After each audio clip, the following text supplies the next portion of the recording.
This week, Oh. me and Alex are pairing together to. I said last week we were doing something different, and here it is. Yeah. We're doing what we doing, Alex? We're going to be going through the good and the bad of all football this week. So yeah, it should be fun. I'm doing the bad points. Joe's doing the good points. So yeah. I'm the best. Yeah. Yeah. Yeah. Yeah. All right, let's get into it. Okay, so very relevant right now with the death of George Floyd. Football teams have been showing respect for him. So Liverpool and Chelsea have both shown their respects by kneeling in passings on the pitch. Liverpool knelt in a circle, basically showing their solidarity with him and like a moment of silence type thing. And Chelsea knelt in a big H, standing for humans, to say that everyone's human and everyone's equal, basically. So Jadon Sancho also in Dortmund's, was it 5-1, 5-2 victory? I think so. Yeah. 5-1. Yeah, he scored a hat trick, and after scoring the hat trick, he takes off his shirt to reveal a second shirt saying "Justice for George Floyd."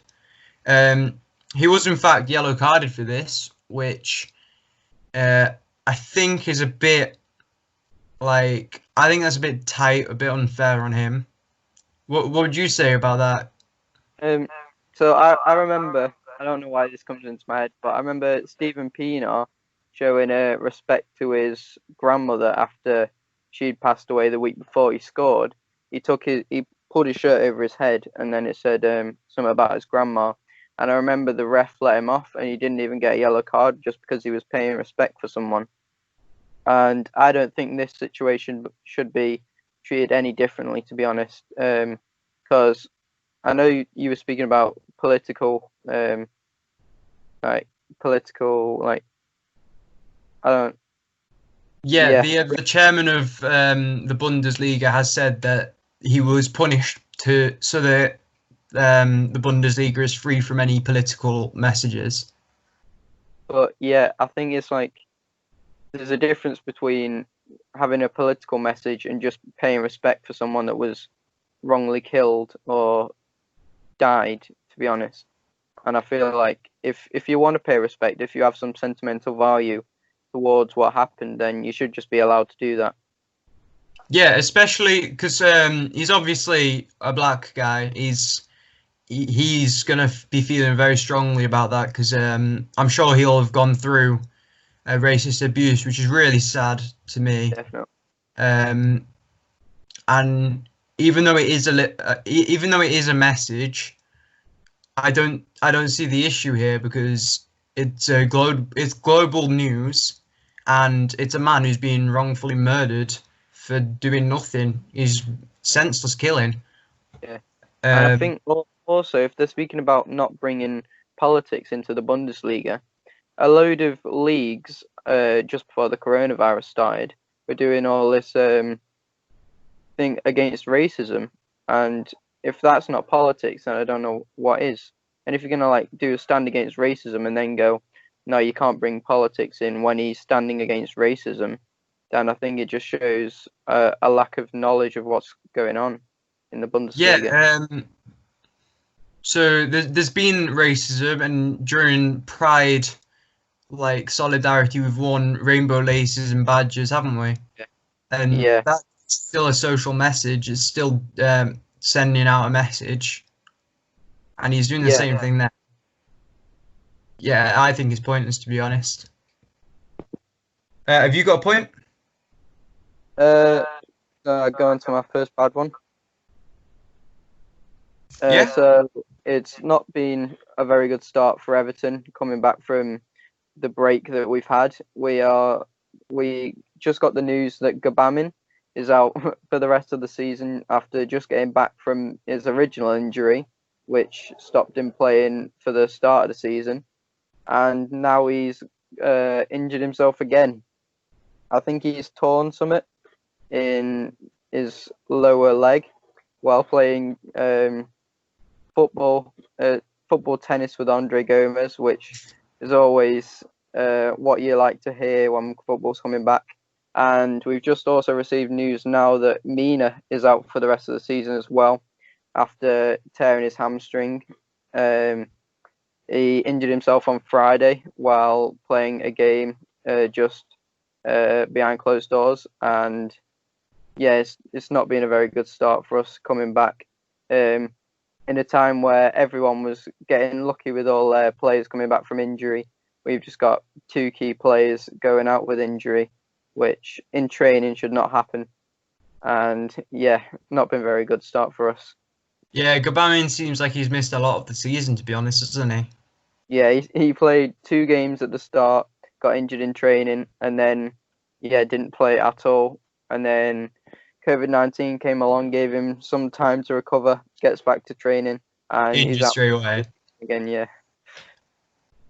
Yeah, just to rub it in your face, we've got John McCain returning from injury, who should be a vital part of our midfield, and hopefully going to keep us up. Hopefully. So more about Everton.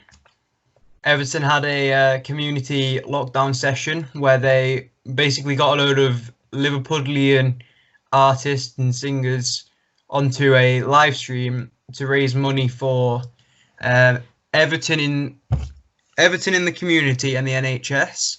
Basically getting all of Liverpool together to help out and help the NHS. I think that's really good. I haven't heard of a lot of football teams doing stuff like that. They should be more active because they're multi-million clubs. Yeah, I definitely think they should do more for the current situation. I know Chelsea did offer their some of their hotels so that NHS workers could stay in them, which I thought was a nice gesture. And certainly helping the NHS. But I think a lot of clubs, with the amount of money they make, could do a lot more to help the situation and probably gain a lot more respect, to be honest. Yeah, definitely. Different areas of society have been helping out in different ways. So there have been factories that have been converted to making respirators and stuff. And it just seems like everyone else is doing their bit, and football, which is one of the biggest industries in the whole of the UK, hasn't been doing much, to be honest. Yeah, and there's a lot more that they could have done. I know the Premier League did a few live streams and FIFA tournaments and stuff like that to raise some money, but the amount of money they could have just donated was unparalleled to any other thing that could have happened. So, yeah, probably not the best idea from some of those clubs. Bringing up a previous conversation that we've had, didn't they get all the clubs to band together to give a manager or a chairman like a parting gift when he retired? Yeah, I think it's just that they could have done way more than what they did. I think in problems that mostly concern them, I think they do more than they should. And then in problems like the global pandemic that we're having now, I feel like there's much more that could be done and should be done, to be honest, because they've got way more money than they need. And if they just gave a bit of that to the NHS, they could save lives. Like countless lives could be saved with the money that they have, but just because they don't see it as something they need to do, which they don't need to do, it's their money. But if they did do some extra just to raise that bit of money and help keep a few people alive, help keep a few NHS workers in a job, then I feel like they should be able to do that. Yeah, definitely. They've got enough money to do any of that. Like even just helping out the community, because they've got workers and staff who aren't working at the moment, so they can't pay them, and they've made them redundant by furloughing them. Even if they just paid them staff like a day's work to drop off some food at an old people's home, or they could donate money to lower league clubs in their areas to try and stop them from going bust. I think football do represent most things really well, as when it when it concerns them, when it's right for them to do so. And I think that's a big issue that we've got with the amount of money. Yeah.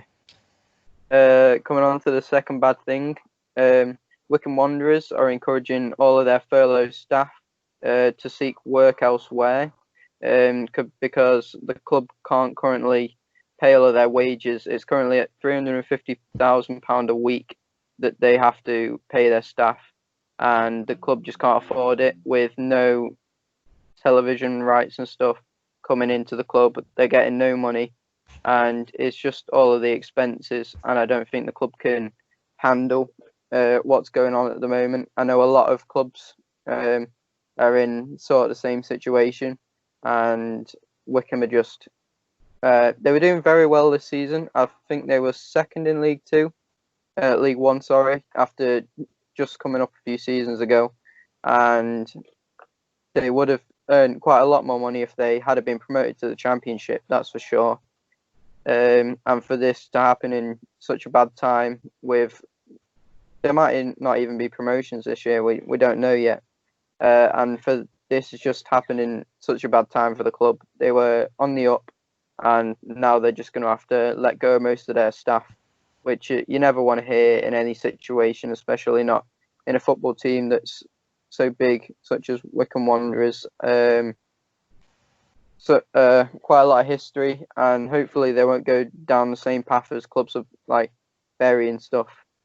Yeah, so we have just said that bigger clubs could help them out, but they were coming into League One, and for them to be furloughing their staff and, well, not being able to pay their staff as a League One team, that's it's just a message to everyone, really, that football. Sorry? Don't take it for granted. Yeah. So there's a lot of teams struggling with money right now, and it'll only get worse as you go down the leagues. So your smaller teams, definitely there is a big threat for them. Yeah, and with a team as big as Wycombe having to furlough their staff, you never know what's going to happen in leagues such as the Conference, because they make barely any money anyway, and for them to make no money at all to keep their club going, we could see the end of a few football clubs, to be honest. Yeah, I can see the lower leagues being very small after all of this, because the Premiership's going back, but I haven't heard of any smaller leagues going back. Have you? No, I think it's just they're focusing on bigger leagues, just getting the majority of fans happy, and then they can start focusing on other teams. Except if they don't bring the football back, even for the majority of fans that watch the lower leagues, I think it's not going to work out. And I think the sooner they bring football back, the better. Because there's a little amount of fans that go to watch them every week. It won't be that much of harm to bring the football back, because they're not going to televise it anyway. They never do. And just to bring a few football clubs back and start get them to start earning money again, it'll really help, and just to give them some financial support if possible.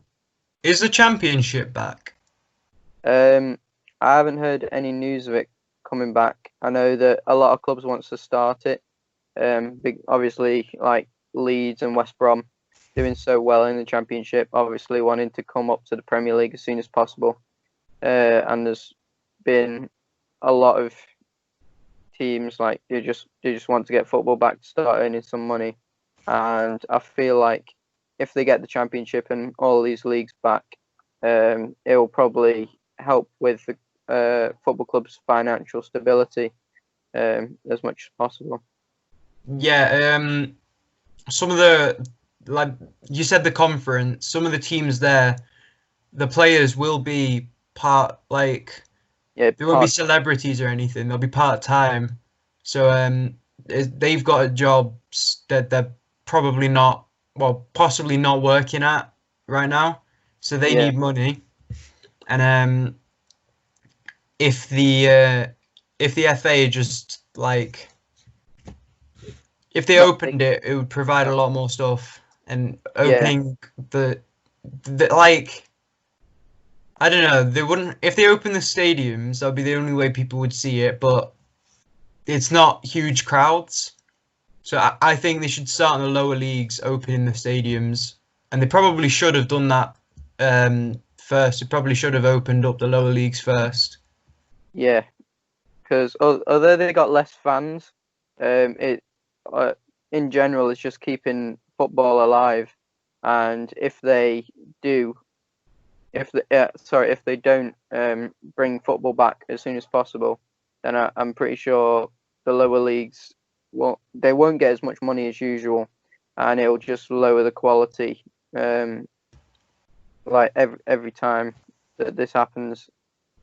It could actually be a really good opportunity though, because we went to Altrincham, didn't we? And it wasn't empty, but the stadium certainly wasn't full. It wasn't at capacity. If they put like stickers on the floor, 2 meters spaced apart, then and they have like someone walking around making sure everyone's distanced, I don't see any reason why that couldn't be fine, because it could boost a lot of clubs massively, having upper leagues called off for the time being. I think it would have been a great opportunity to try and introduce lower league football to the masses, basically. Yeah, and with people missing football so much, I'm pretty sure that them just going to any football match at all will be very beneficial to them, and certainly beneficial to the football club as well. Getting probably more than usual fans, even if they were social distanced. So yeah, beneficial for everyone, to be honest. Yeah, I thought that could have been a really good opportunity for really. So a positive, finally. Premiership clubs can finally play friendly games before the start of the Premier League again, June 17th. Liverpool have already played a training match with the first and second, the first and second teams mixed together. So for the friendlies, players have to drive in. They have to drive to the friendly in their own car. It can't be over 90 minutes away, and changing rooms are closed, so they have to drive to the match in their kit. Personally, if they're playing a contact sport with the players, I don't see why sharing a lift with a player from your own team would be all too bad. Opening your changing rooms, again, I don't see how that would affect much. Maybe it's you have to like disinfect it or something. Maybe, yeah. I don't see why it's such of an issue, but obviously they're following guidance that they've been given by professionals, and it'd just be nice to see a few teams playing before the start, because no one will have had any experience of professional competitive football since lockdown, really, and that's been months. Yeah, and I think also, like, if you're playing a sport like football, you can never stay 2 meters away from anyone, especially if you're trying to win the match. I mean, like, if you cut like the 20 minutes out that you're going to stay with your teammates in the changing room, it doesn't cut out the 90 minutes that you're going to be standing next to them throughout the whole game. So for them to just be allowed to come within like touching distance of each other in the match, and then for them not being allowed to go within 2 meters of each other just for like the 20 minutes while they're getting changed, I don't see the point in it, to be honest. Yeah, no. So you can't socially distance in a game like football. If you leave a player like Jadon Sancho 2 meters of space, and I'm only saying this because he's been playing recently. If you leave him 2 meters of space, he's going to run through you.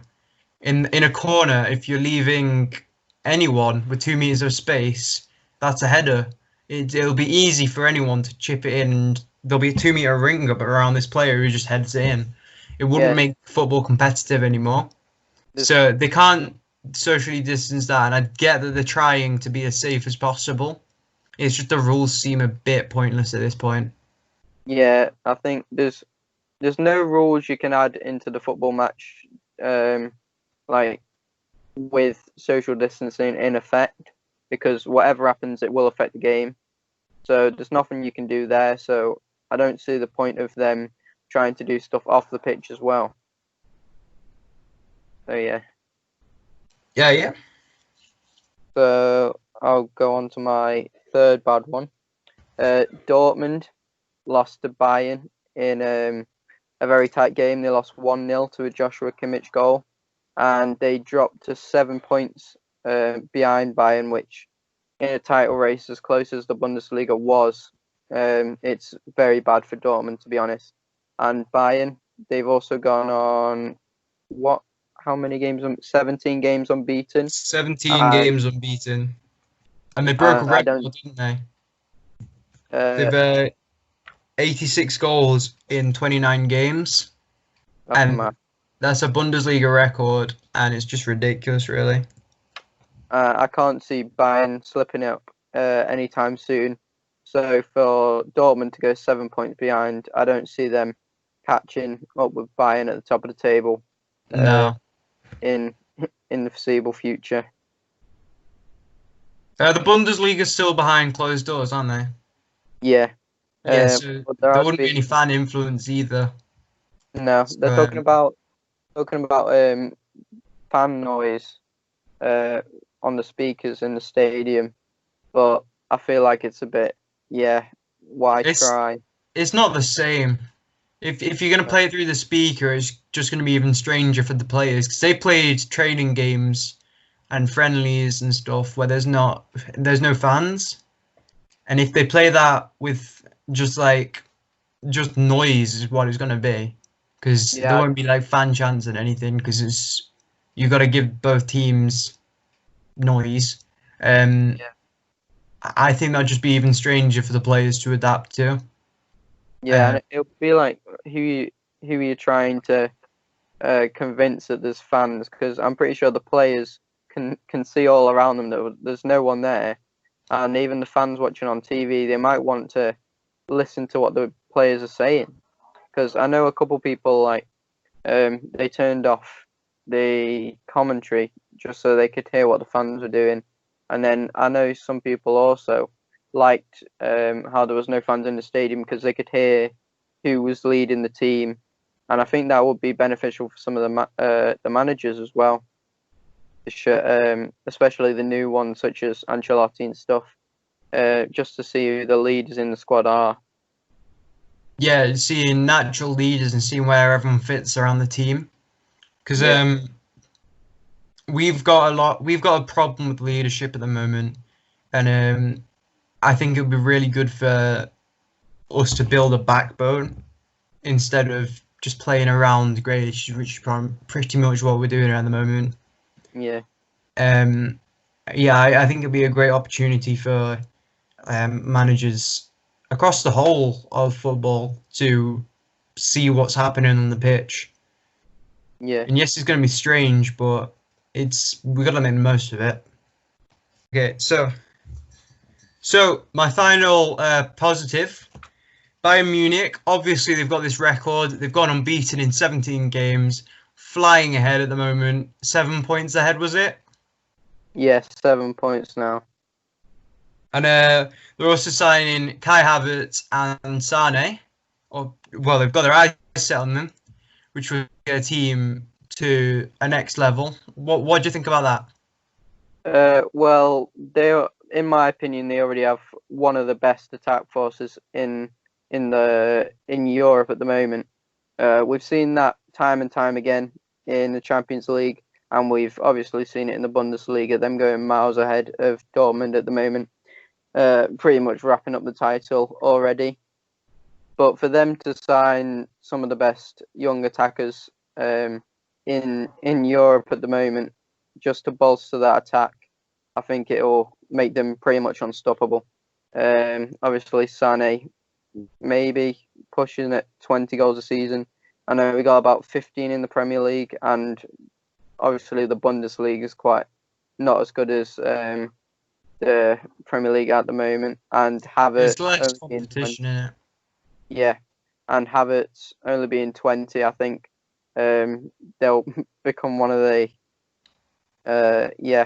one of the best attack forces in the whole of Europe, or maybe in the world, and definitely for a few years, seeing as they're that young as well.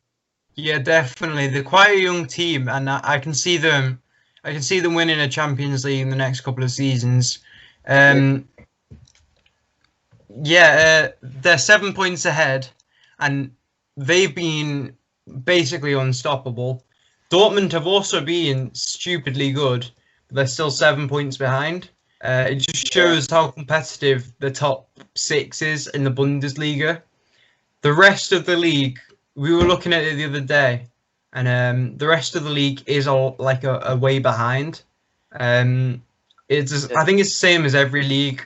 Teams that win tend to do a lot better the next season because obviously they've got the quality to win, and doing well gets some more money, and just like widens the gap. I think there should be more of an incentive or something, like a boost for the lower teams. I think maybe if they make more European spots, then it'll be more of an incentive, as you said, for the smaller teams to try and build up the table instead of just trying to get security in the league. But yeah, definitely. If some of the lower clubs could maybe get some of the same amount of money that the European clubs do, then I think it'd make it a much closer league, such as the Premier League. Although we are seeing slight divides in the league now. Yeah. So teams like Liverpool potentially could win 3 or 4, 5 leagues in a season, and it's pretty much impossible to win all of them, but they could win multiple leagues or do well in multiple competitions. Yeah. And that's just pushing a top level team already further with the amount of money they can spend on players. Yeah. I don't know how we could bridge the gap or make it more competitive for the lower teams, but it's definitely really tough for newly promoted teams, especially to even stay up. Never mind to push for them top Europe spots. Yeah. I am saying this because I'm a Villa fan and we're doing tragically at the moment, but teams throughout the years have always found it hard. Fulham went down last year with a shocking record because They did spend a lot of money in the summer. I think they spent over 100 million, but obviously not properly. Yeah, we've pretty much done the same thing, but maybe not going down. Yeah,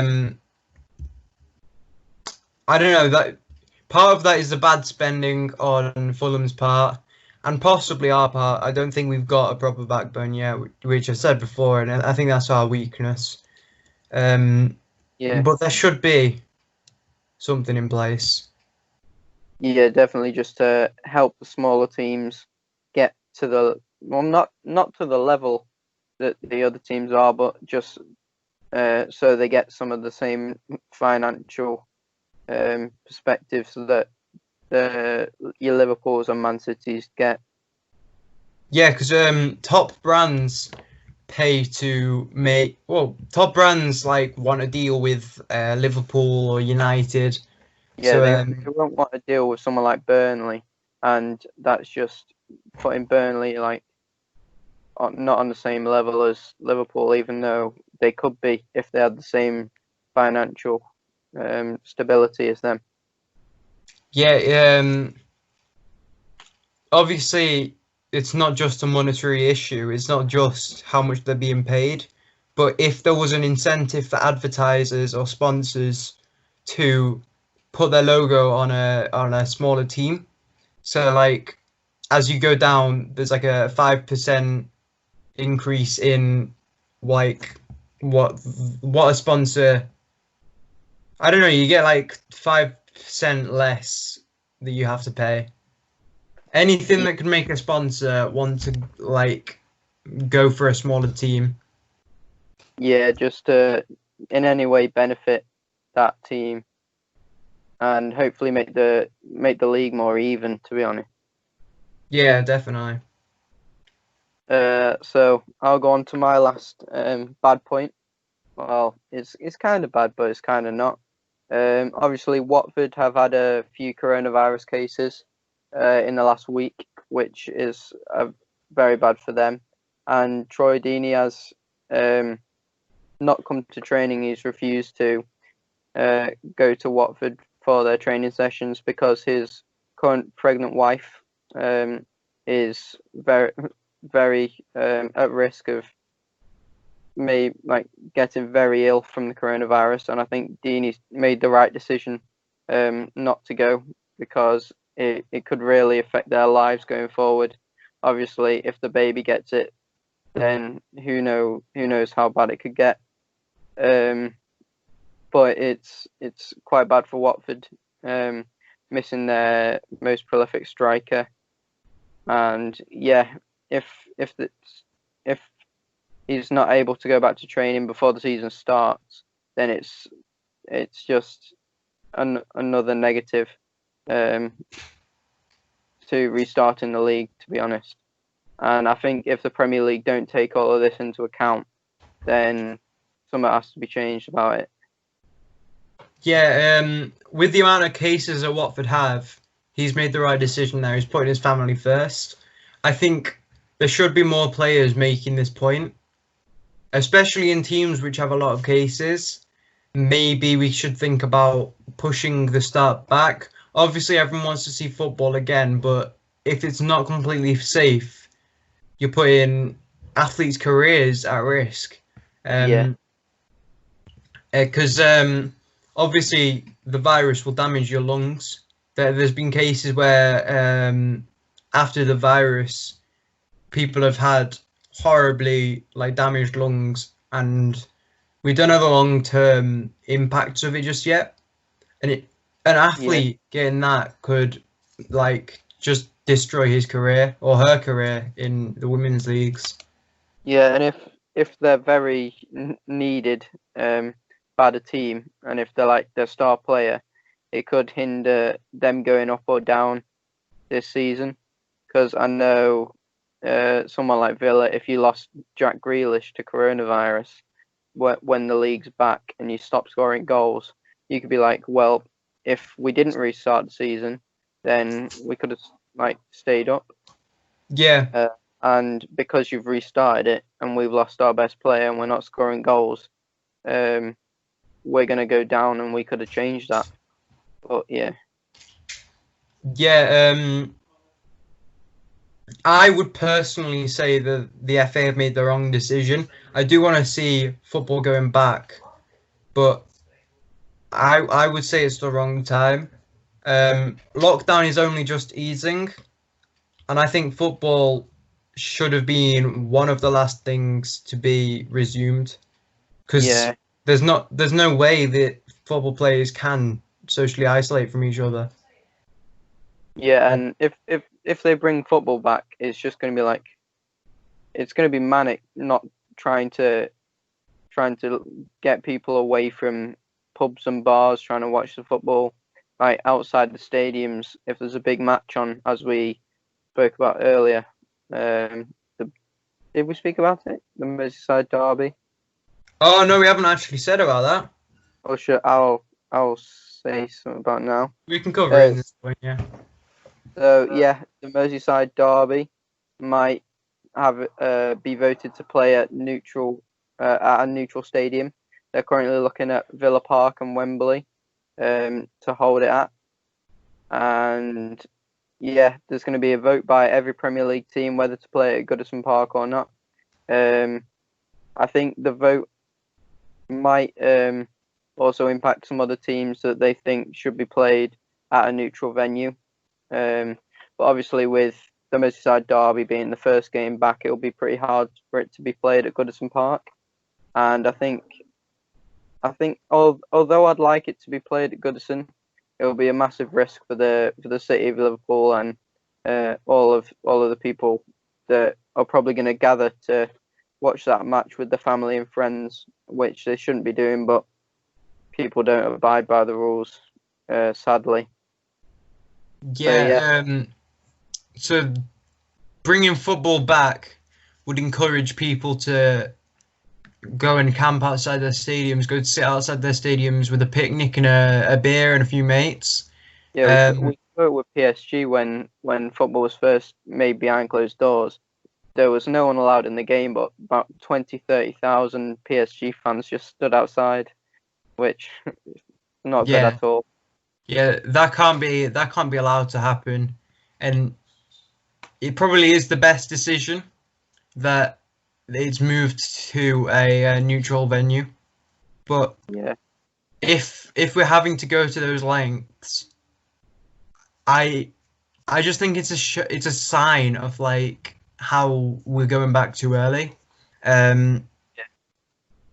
because you can contact trace all the players because there's 22 players on that pitch, and they're not going to be in they won't be in too much risk because everyone playing and everyone managing them or coaching them will have been tested recently. They'll have been tested frequently, but you can't test the couple thousand maybe fans that would get together in each other's houses. Hello? Hello?